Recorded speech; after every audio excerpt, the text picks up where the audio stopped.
What's up, everybody? You've once again tuned into the Team Nicostream. Today on the show, I have the Genie, Gene Kilroy. He's going to What's help you up? guys make some fucking money. What's the plan? So, the first fight that we're going to be covering is Ross Pearson versus Jorge Masvidal. Now, Ross Pearson in this fight is probably, if you're going to bet on anything, bet on this fight. Ross Pearson's coming in at the plus 196 underdog, while Jorge Masvidal's coming in at the negative 225 favorite, updated 10 minutes ago. Yeah, Ross Pearson's definitely tough enough to go to decision and get the win over Masvidal. It's a close fight for sure, but it's an easy one to make some money on, I think. Not very much, but you're also not going to lose a lot because the odds are pretty close to even. But Pearson should win, and he is the underdog, so it is worth betting on. Actually, they're not very close to even, to be completely honest. Plus 196 favorite. If you bet $100, you're going to win 200. So that's about a 50% margin right there.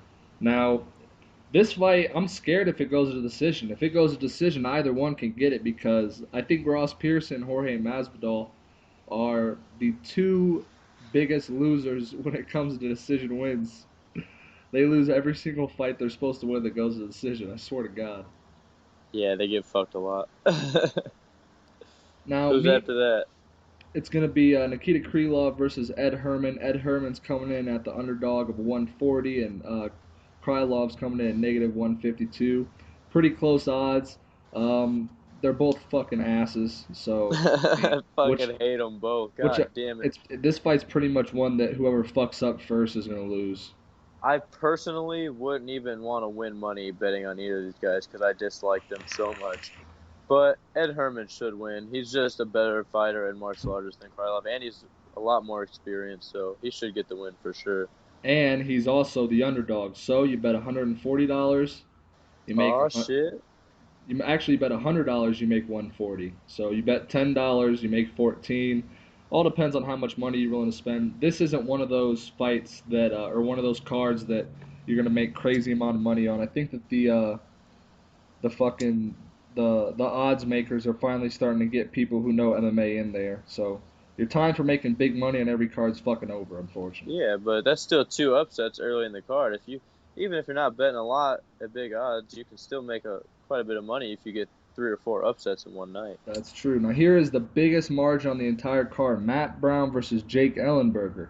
Jake Ellenberger's coming at the negative 280 underdog, and Matt Brown's coming at the negative 316 favorite. You bet What? $316 on Matt Brown, you only make 100. You bet $100 on Jake Ellenberger, he wins, you make 280.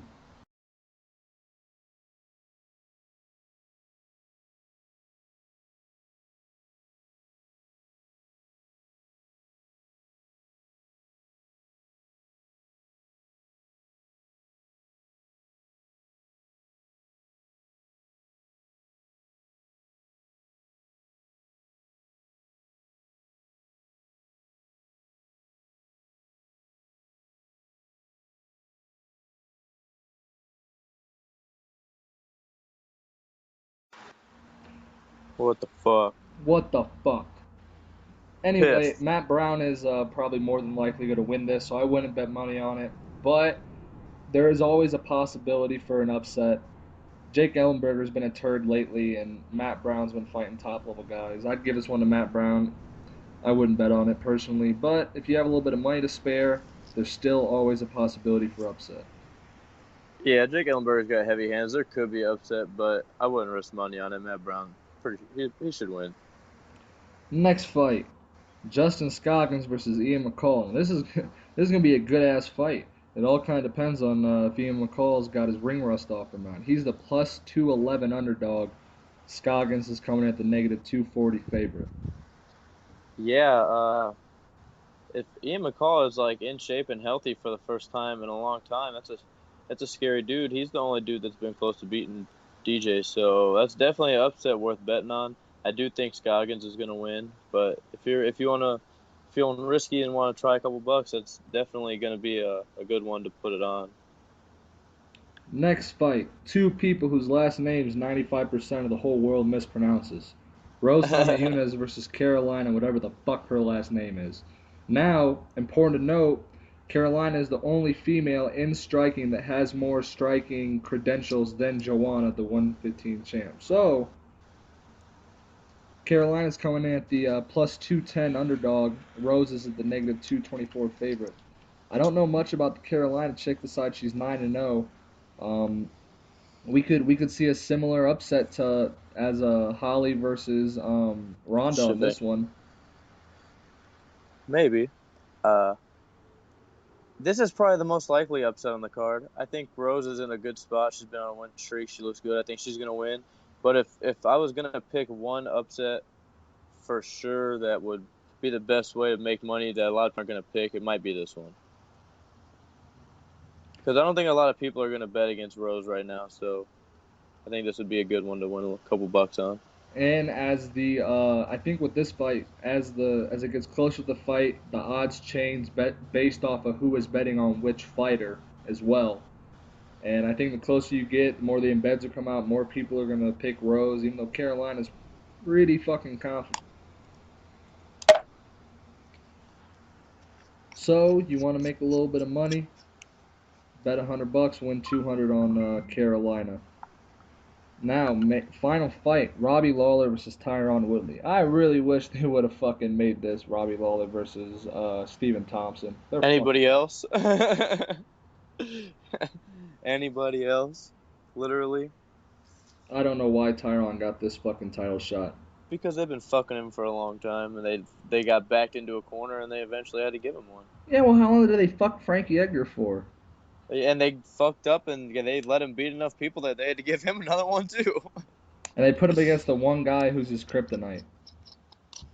Yeah. Tyron Woodley could get the upset. He's got a lot of good positive things. He's strong. He's explosive. Good athlete. Heavy hands. But Robbie Lawler shouldn't lose. Shouldn't. I wouldn't bet on it. But it's But possible.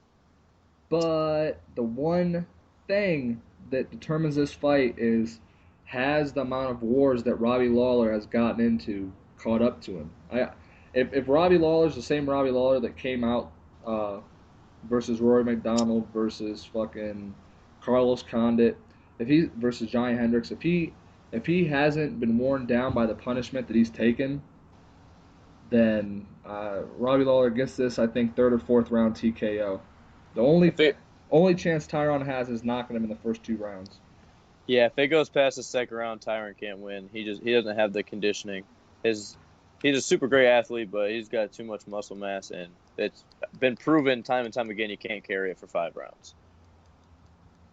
Time and time fucking again. Plus, fuck Tyron Woodley. Yeah, he's a turd. I hate him. I'll fight him.